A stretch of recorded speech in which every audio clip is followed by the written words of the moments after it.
నీ స్వస్థతను చూచి ఆనందించి యెహోవా తన సేవకుని స్వస్థతని.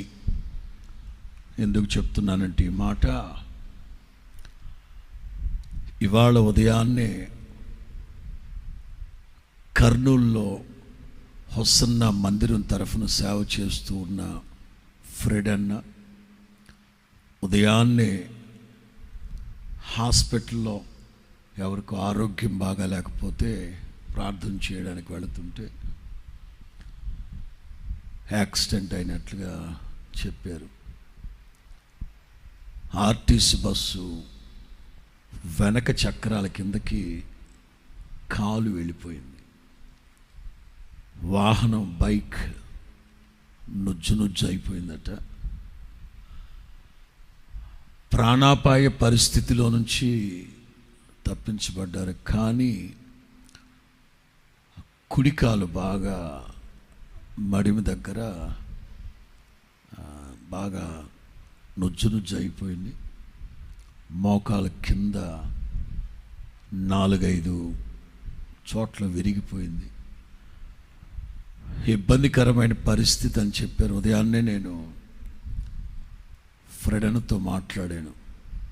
జరిగిన పావు గంటకే కూర్చోబెట్టి కాస్త దేవుని మాటలు చెప్పి ధైర్యపరిచిన ఫోన్లో మాట్లాడాను. ఇక ఉదయం నుంచి డాక్టర్స్తో మాట్లాడుతూనే ఉన్నాను. ప్రస్తుతం చిన్న సర్జరీ జరుగుతూ ఉంది. తెలియాలి కనుక ఆత్మీయులకి సివియారిటీ ఏమిటో తెలిస్తే మరింత ప్రార్థన చేస్తారని చెప్తున్నాను. మెయిన్గా ఉన్న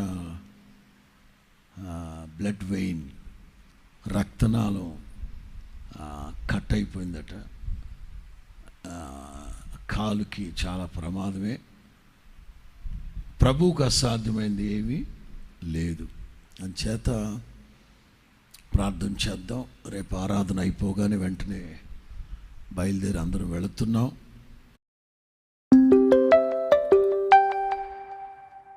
Incoming voice call from Raja M. Customer on SIM SIM1.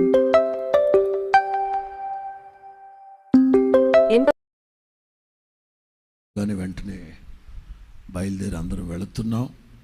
నా నాయకులందరూ